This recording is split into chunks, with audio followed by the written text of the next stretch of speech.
Hi, welcome back to Christine's Home Affairs.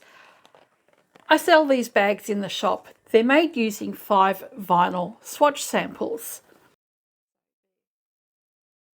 And I sell these in the shop at $55 each. I have a customer that's come into the shop. She wants me to make one in custom colours. So that's the video we're going to be doing today. I'll make up her bag using sample pieces of vinyl that I've shown you once before. I've done a couple of projects using these vinyl samples. I'll also write the cutting instructions down on the screen for you so that you can use regular fabric. I'm not going to be using a stabiliser on these because the vinyl don't need a stabiliser, but if you're using quilting cotton, get yourself some Pellin, some Decaville, Peltex, something that's got some nice body to it, and use that as a stabiliser inside the main part of your bag. Let's get to it. Okay, these are the colours that the lady has chosen for her bag. Normally I would use something with a little bit more contrast, but she wants an evening bag to match a garment that she's wearing. So I like to put a feature fabric and then something on the outside like that. But this customer wants her bag to look like this. So this will be the centre panel, the 2 side panels. That'll be the bottom at the back, and this will be the bottom at the front. And with the vinyl pieces, I've got lots of staple holes at the top. We'll work around that as well. There's paper on the back. I just peel them off. These ones are quite sticky. So sometimes they're still a little bit tacky when you put them through the machine. To get around that, I'll put some toilet paper underneath it, and then that way it can still feed through my machine without getting stuck. So I'll remove all of these papers before we start. So the customer's told me which order she wants everything. So we've got 1, 2, and 3. And that's the back and the front. So we can start putting this together. If you're using swatch samples, when you line up the fabric, I'm not going to line it up at the top edge here. I'm going to line it up at the bottom edge where I've got the most usable fabric. So if I line up along the bottom here, then I'll cut off the excess that I don't need later. Place those right side together. When you're working with vinyl, it's best to use a Teflon foot on your machine. Otherwise your fabric as you start sewing can shift. I'll take that to the machine and sew all the way down, and then I'll open it out and I'll top stitch. Once I've done those 2 pieces, I'll take this one here and attach that to the center piece as well. Line it up on the edge that has the least amount of damage to it, and sew all the way. We'll open it out and top stitch. Again, when you top stitch, decide which way you want to go with your top stitching. When that opens out, you're going to have the seam underneath, and you've got to decide whether you want the seam to go this way or facing the back of the center. I like to spread it out as far as I can, so I will have the seam underneath facing the outside, and when I sew this one together, this seam here, and when I'm top stitching, will face the outward direction as well. That's our center piece. We're going to sew down that long edge there. And then, as I said before, I'll go and put this one onto the center piece as well and stitch down that, and then we'll do the top stitching on both sides. It doesn't really matter which end you start at. I've got my fabric lined up on the 1/4 inch mark on my stitch plate.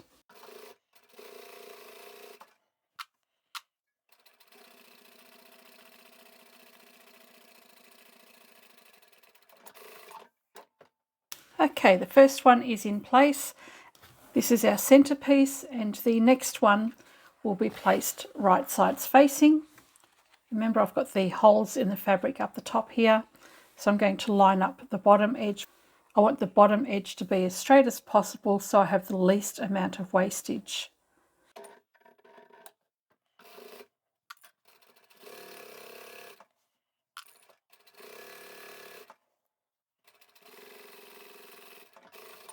Now my stitch length at the moment is at 2.8. I don't usually have that smaller stitch length for working with vinyl, but when I do the top stitching I will increase it. I've increased my stitch length to 3.5. these two seams here, I want to spread them outward, not inward. It really doesn't make any difference for this project, but I'd rather have the least amount of bulk on each piece of fabric. So if I spread them outward, then it's only the outside pieces that have a little bit of extra bulk. So I'll open that out, press that down with my hand, and then I will top stitch.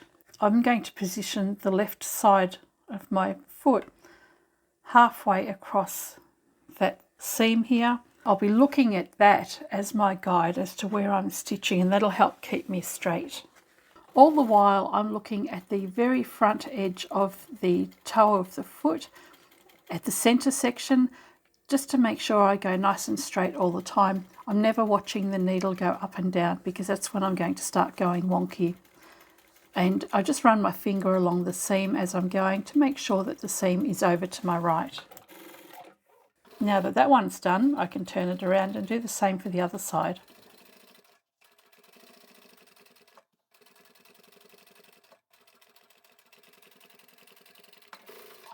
Okay, so the seams have been pushed out to the side.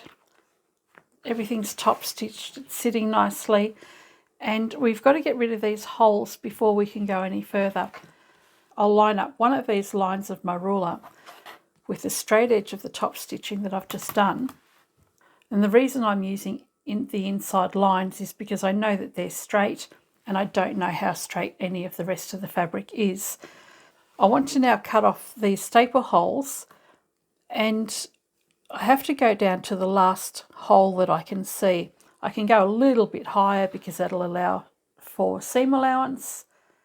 So if I line up that edge there, and then I can cut straight across.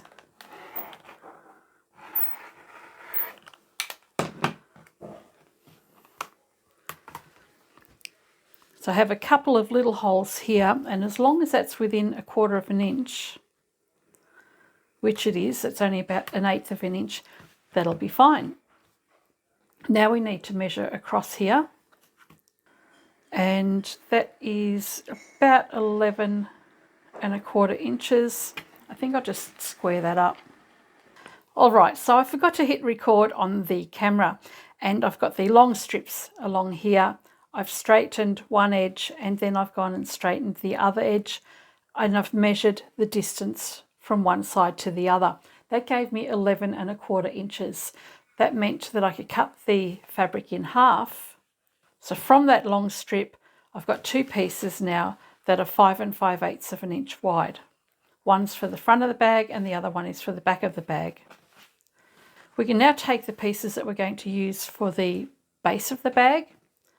This one's for the front. It doesn't matter at this stage which is front or back. And I'm going to place this piece of fabric over the edge here. And again, we want to get rid of as much of that as possible. Line up this edge, which is the good edge, as close as you can to this side here without losing too much at the other end. I do actually have a fair bit to play with. You can see the holes just here. So I'm going to just overlap that by about 1/8 of an inch. That can be sewn in place. When I top stitch this one, I'm going to top stitch to this piece of fabric. The reason for that is that we have two pieces here that have already been joined. If we top stitch to this side, there's going to be too much bulk in these sections here. So that's one side. Grab the other piece for the other side. I've got a fair bit of wiggle room for this one, so I'll overlap that as well. Now this one here, if you remember, there was that adhesive paper on the back of it. This is still a little bit tacky, so when I go to my machine, it's going to get stuck on there and drag. So I'm going to get some tissue and place that over the top whilst I sew. Then I can just pull that off at the stitching line. So I've just grabbed a tissue here. I'll place that right there, and then as I'm sewing, the adhesive isn't going to get stuck to my foot. I'm having one of those days. I forgot to hit record again. So all I've done is sewn all the way down that long edge there, and with the one that's got the tissue on it, I've sewn all the way down, kept the tissue in place and continued on until the end. You can pull that off, so it just tears off easily. It's just like perforated paper, and you've protected your presser foot from any residue and you've stopped this from stretching. Now we can top stitch, and as I mentioned before, we want to top stitch away from the bulk of these two seams here. So open that out this way, and I'm going to place that tissue underneath this section again when I get to it. I'm lining my foot up halfway across the toe of my foot again, and I'm not changing my thread. I used a cream colour earlier because most of the fabric is cream or off-white. I'm going to make that a feature in the entire bag. That way I don't have to change my threads all the time. But what it does mean is that you have to be really particular when you're sewing and make sure you go straight. I'm coming up to the area where that adhesive is on the back of the fabric. I'll just place that tissue down again.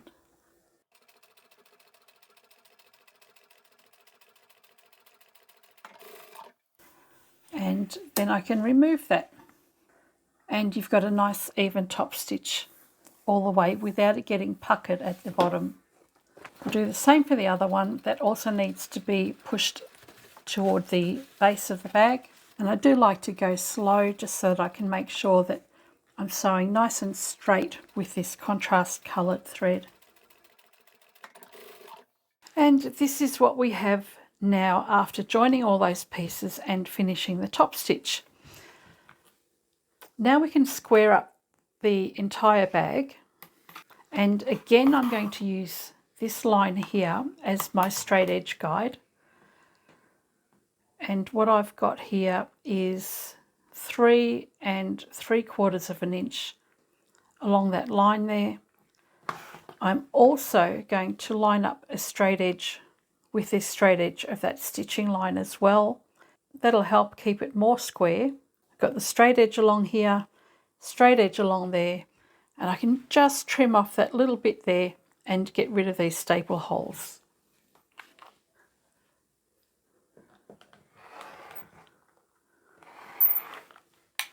I'll do the same on the other side.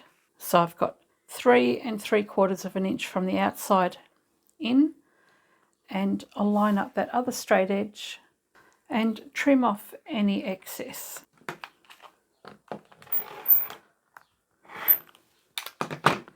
I'll set that one aside and repeat for the other one. So we know our vinyl pieces were the same size on each piece, so you should have the same measurements, providing you've done 1/4 of an inch or the same seam allowance on all of your pieces.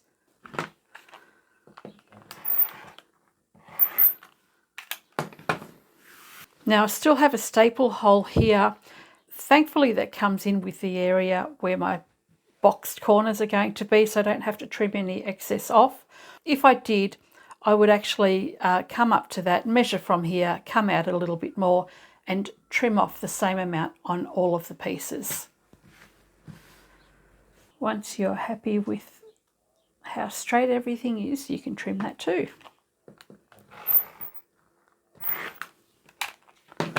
Okay, now we know what size our fabric is. We've started off with sample swatches that were 12 inches by 4 inches in length, sewn those together. When we've put these 3 strips together, we've trimmed off the edges. That was trimmed down to 11 1/4 inches. Half of that was 5 3/8 of an inch, and we cut that in half there. After sewing all those pieces together, the width of our bag is now 11 inches by 9 inches. So we now have a usable piece that is 11 inches wide by 9 inches high. That means we can now cut the lining at 11 inches by 9 inches. I have 2 lining pieces cut out now at 11 inches by 9 inches, which is the same size as these outer pieces of fabric. What I've also done is cut a piece of fabric 11 inches by 8 inches, and I folded that in half. This is going to be a pocket piece. So what I've also done is placed my fabric label on the inside of the bag. So if you're using labels and you want them on your pocket, open the fabric out, find the center, and you can attach your label here. I don't like to attach them through all the layers of fabric if I don't have to, or if I remember to put them on early enough. The customer wants to have these same metal labels on the front of the bag, so I have these. I do have links to both my labels in the description box below, so you'll know whereabouts I source mine from. We've got a pocket piece almost ready. We've got our lining pieces. We need to determine which we want for the front and the back of the bag. And the lady's actually told me she wants this to be the front. It's got that textured design on the front of the bag. So she's chosen that as the front, and that will be the back. And we want to put our metal tag along there. And then you just have to determine whereabouts that's going. Once you've determined where the label is going, make a mark.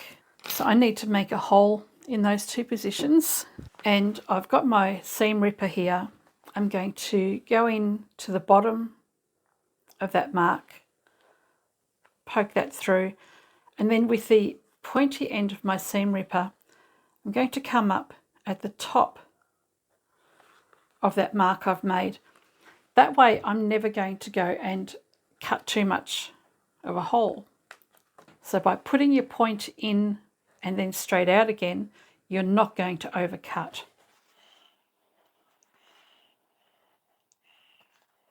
Now my tag can go in, and the metal washer will go on as well. And before I press that down, I'm going to just double check that I've got the alignment right. And then you just press those prongs down when you're done. Okay, we can set those aside now. Set the lining aside for the minute. Take your pocket piece and place that wrong side together. Fold it in half. So that means if you have a label on it, you want the label on the inside. We're going to take this to the machine and sew down here and across. Leave an opening along here, again here and across there. I'm going to quickly go and do that. Okay, the pocket is done. I've left a little opening here for turning the right way around. I'll trim off the corners.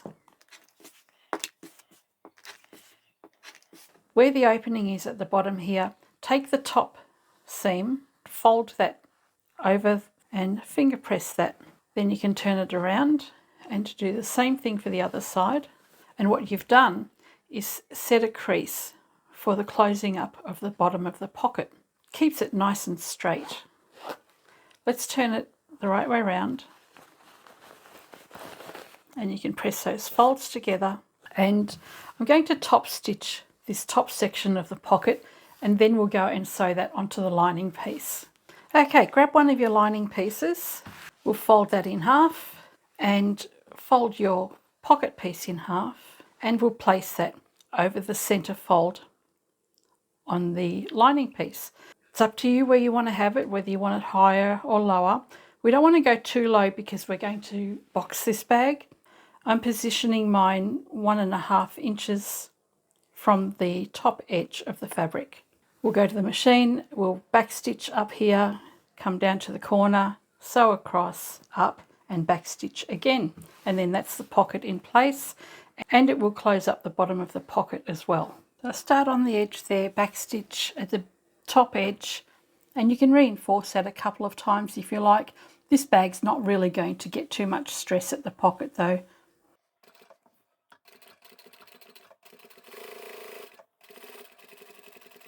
Stop with your needle down when you get to the corner, and just make sure you catch all the layers of that opening in the bag as well.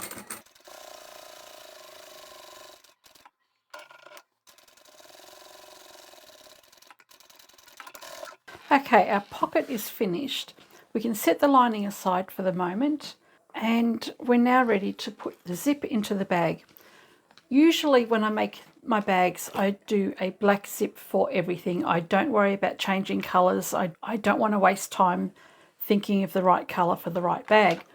So my signature, I guess, is black for everything that I make. Because this lady wants to use this more as an evening bag, I'm going to put a regular dress zip on here. I'm going to use this cream instead. So usually I'll use a number 5. This time it's a number 3. This zip is way too long. The width of the fabric here is 11 inches. And the zip only needs to be about 10 inches. We're going to be putting tabs on with some of the scrap lining fabric that I have left over. I'm going to attach that to the ends of my zip. So I'm going to open up the slider here and I will pinch these edges together and just run some adhesive tape along the zip, and that will stop it from shifting when I sew it. And now I can cut this. So my tape is along here. I'm going to cut this up here somewhere. You just want to make sure you get rid of those metal teeth. And I have a piece of fabric for the tab. The fabric is the same width as the zip, and you want to have it at around about 3 inches in length. This is a lot longer than that. That's fine. Now you can see I've drawn on this. That's my pattern.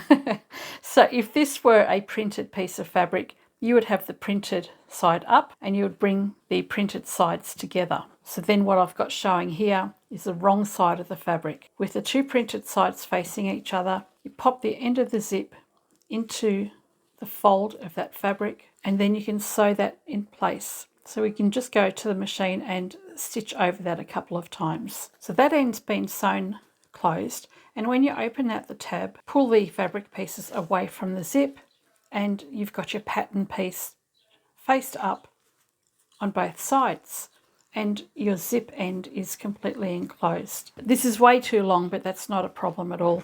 Then you can remove that tape. So we've got one end done, and we still need to do the other end. So we need to determine how long our zip needs to be. What I've done here is marked from the outside edge 3/8 of an inch or 1 centimetre. Because this is vinyl, I want to have a little bit of a wider seam allowance here, just to allow for the thickness and the stiffness of the vinyl. So I've got 1 centimetre from the outside edge to here, or 3/8 of an inch, and then from that mark to here is where my tab is going to be. So that is 3/4 of an inch there, and that's the same on the other side. And that line there that you've got on both sides is where the zipper tab ends. We need to make sure our zip is at least that length. For this bag, that measures 8 3/4 inches. From this mark here to this mark here, I've got 8 3/4 inches. The tab edge here will sit on that mark, and the other edge of the tab will sit right there. That'll be the stitching line for the fabric that we're going to attach. We want to cut the zip a little bit longer, maybe about 3/8 of an inch longer. So with my desired zipper size to be 8 3/4 inches, I've added an extra 1/2 inch to the entire length of my zip. So with my zip being 8 3/4 inches from here to here, we want to add another 3/4 of an inch or so to the size of the zip. That brings it to 9.5 inches from one end to the other. Grab your other piece of tab fabric, place that on the end, and I'll quickly go and sew that in place as well. We now have our zip secured with the tabs on the end. The slide won't go anywhere except where it's supposed to, and you can see with those marks that we've made, the tabs end in those marked positions. When I'm working with vinyl, I almost always want to use double-sided tape. It's so much easier. So I'll run my tape along the edge there, take the zip, and I'm going to line up the edge of the tab with that mark that I've got on the fabric. And then I can press that in place. Another piece of tape, and we'll take one of our lining pieces. I like the pocket piece on the inside of the bag to be on the back of the bag. So we'll take the lining piece that doesn't have a pocket on it, and we'll place that right side together. So if this had a print on it, the print would face the vinyl, and that's ready to go to the machine to be sewn in place. So we'll sew close to the edge of the zip all the way along. You can put your zipper foot on now because we're not sewing directly onto the vinyl anymore. Back stitch one end and finish at the other end with a back stitch. Move your slider out of the way, just raise your presser foot and move that out of the way as you come to it. All right, this part's pretty easy. If you're using pins or clips, it is better to have your lining faced down and have your main fabric faced up. It helps prevent any shifting of your fabric. And then back stitch at the beginning and the end. Where this bulk in the seam is, I'm going to go over that again because it's going to be folded in when the zip is in place.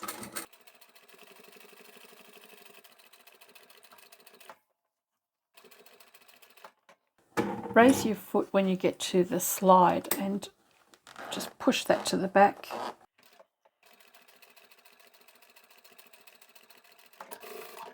And now we can top stitch. So finger press the lining away from the zip and also the main fabric away from the zip. We're going to be sewing the back and front pieces of fabric together, and when we top stitch, we're starting right where the tab meets the zip. Just do a 1/8 inch top stitch all the way to the other end and stop when you get to the beginning of that tab. Just make sure you've got your lining pressed away from the zip as you go. Because you've got so much bulk from the join in the fabric here, you just want to go slowly over that.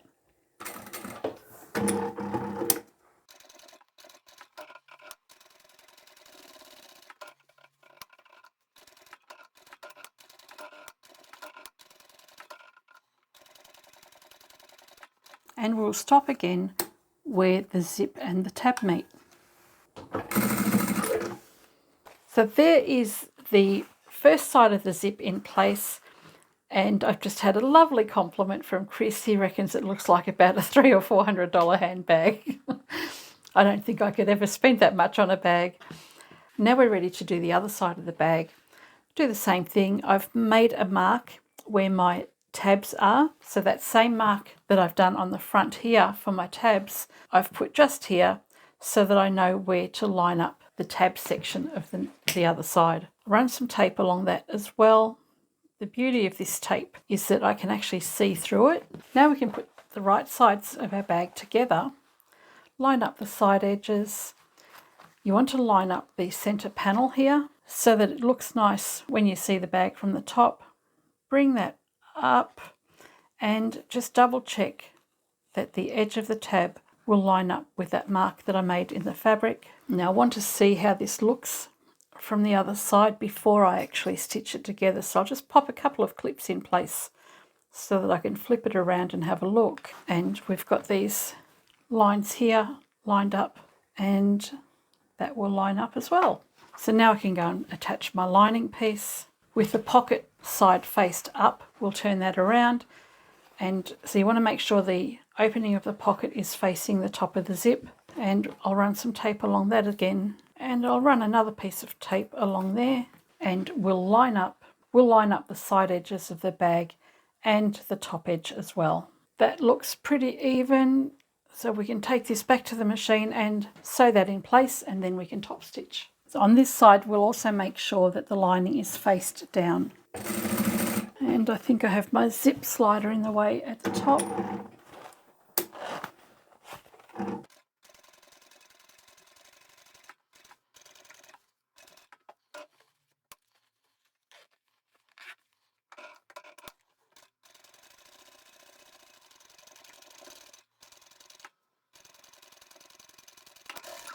And we will fold that out again, bring the lining behind the main, and we can top stitch this one again as well.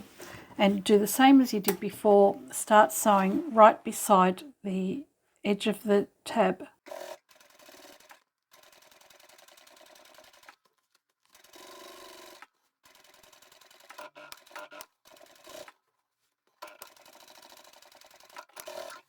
Now I did forget to increase the length of my top stitch along here, so ideally it would have been nicer if I had have done that, because it does create some tiny little stitches when you go over the bulk.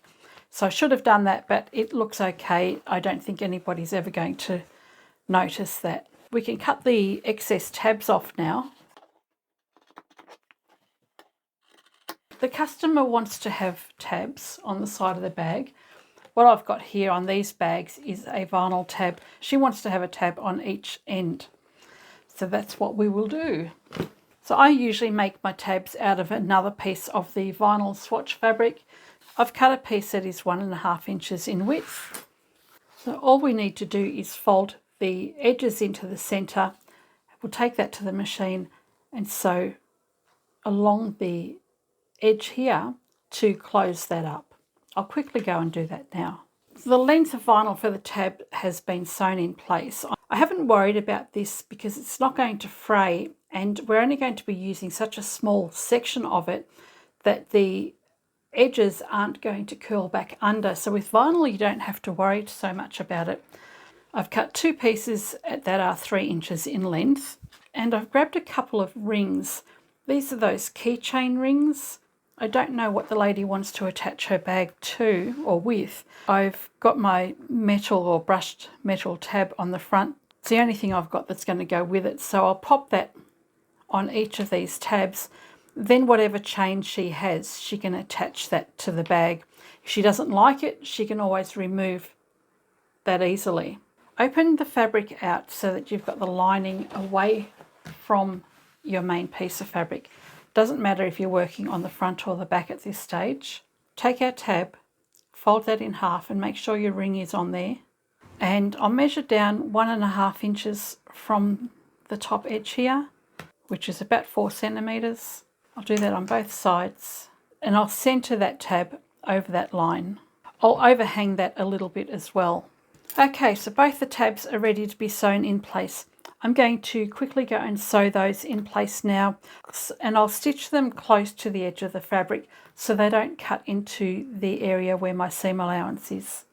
Okay, we are now ready to start closing up the bag and adding the boxed corners. So this one here has almost 1.5 inches from the outside to the middle, and if you add the seam allowance it'll be 1.5 inches. And that gives me 2.5 to 3 inches across the base. I'm going to measure 1.5 inches from the outside edge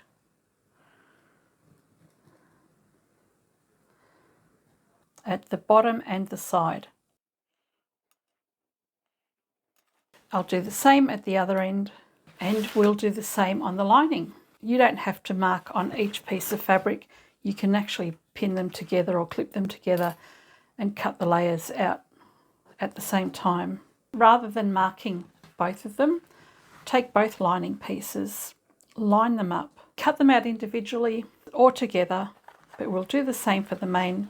Obviously with the lining you don't want to pin through that, and when you're lining it up you want to make sure that you can line up the seam on the base as well. You want that to be nice and straight, or at least try to. We can cut that out all at once.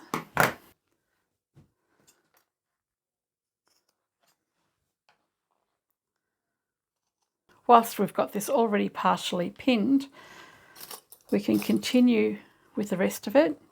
So this is a lining piece. We're going to leave an opening at the bottom here for turning through.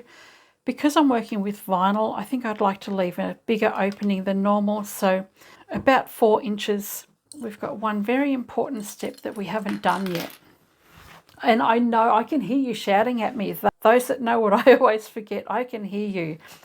Open your zip. If you don't open your zip, you're not going to be able to turn your bag the right way around. To line up the side of your bag, I've got the main piece here and the lining. And the tab here, it doesn't matter whether it goes toward the lining or the main, but you want to do the same at both ends. I'm just going to push that toward the lining, and the folded edge of the vinyl there needs to match up really well. Clip all that together, and by not top stitching all the way to the end, you've reduced the amount of bulk in the seam there. This section here where the contrast fabric meets, you want to line that up, and when you've lined those two sections up, you can do the rest. The other side will do the same. Push that tab to the back and we'll line up the contrast at the bottom again, and then we can line up the bottom edge. And remember I said that we're going to do a 3/8 inch seam allowance, or 1 centimetre. It's just a little bit more than 1/4 inch. When I get to the section where the side tabs are, I'll go over that a couple of times as well. So I put my needle down, then that will prevent the edge of the fabric shifting, and then I can continue on.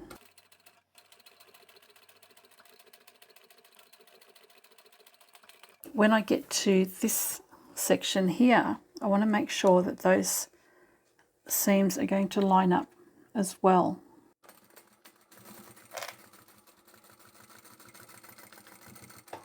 And because there's a lot of bulk here, I'll backstitch over that again and go to the end and backstitch.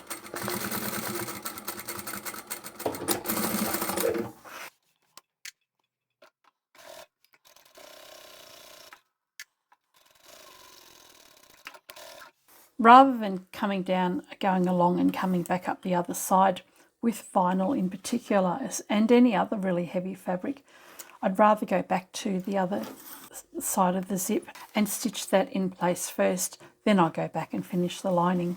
Again, I'll make sure that's lined up at the top, put my needle down, and then I can sew to the end.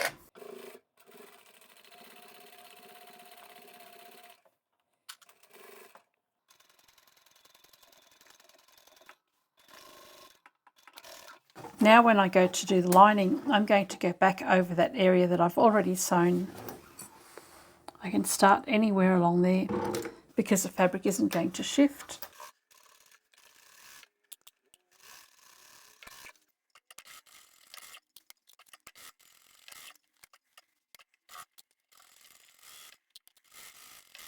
Now while we're at the machine, we're going to take the corners of our bag and we'll open up that boxing.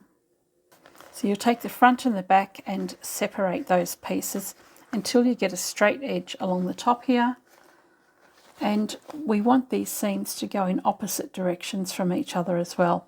So we don't want this seam and this seam both going in the same direction. You can see what happens is a lot of bulk in there.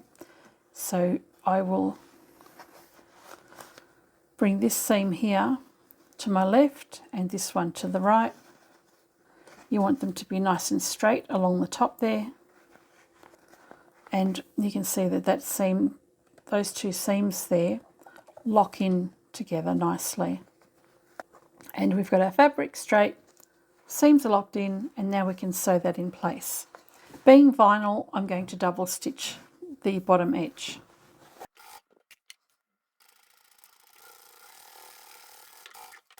And we'll do the same on the other corners. At this side here, you've got to determine which way you're going to have your seams pointing. And if you have a look at the other end of the bag, I've got the seam folding over to my left here. When we had it turned around, it was facing my right instead of my left. So that's been stitched down along that way, and we'll carry that along and bring the top side to the left, and we'll bring the underside to the right.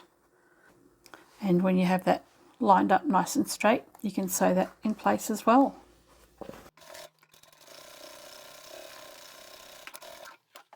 You can see along the bottom edge now that seam is all on the one side. The one on the other, the side seam is facing up, and this one is as well. The base will go in one direction and the sides will go in the opposite direction. And with your lining, you'll do the same thing, just pinch the fabric out. With the bottom seam, you'll do the same. You want it in one direction, so the side seam here is going to my left and the bottom seam is going to my right.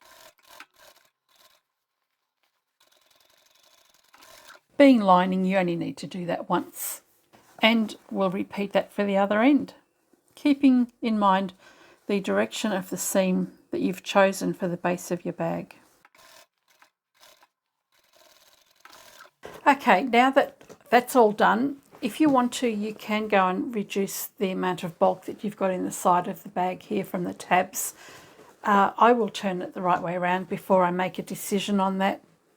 I don't think it'll really make much difference. So going to the opening here, before I do that, I just like to press the seam on the opening at the bottom. So I'll lay that out flat, finger press that all the way across, right on that seam, and then I'll flip it over and do the same. And that creates a memory in the fabric so that when I close the bag up, it knows where to sit. Put your hand inside, find the other end, and start bringing that through. Being vinyl, it's a little bit awkward.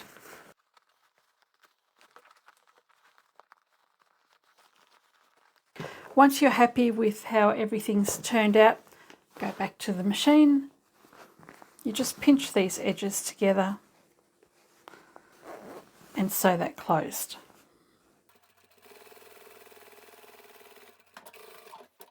And there is our finished bag. So we've got our box corner at the bottom there, and I'm really pleased the fabric has lined up beautifully along there. It's probably one of the best jobs I've done at lining up my corners and edges. I mean, that's just nice and straight there. Very happy with that. And on that side as well. I think that's the best I've done at matching up my side seams. And you can see the nice neat tab at the top there for the zip. All neat, no rough edges showing. And then you have your little pocket on the inside. I'm very happy with how that's turned out.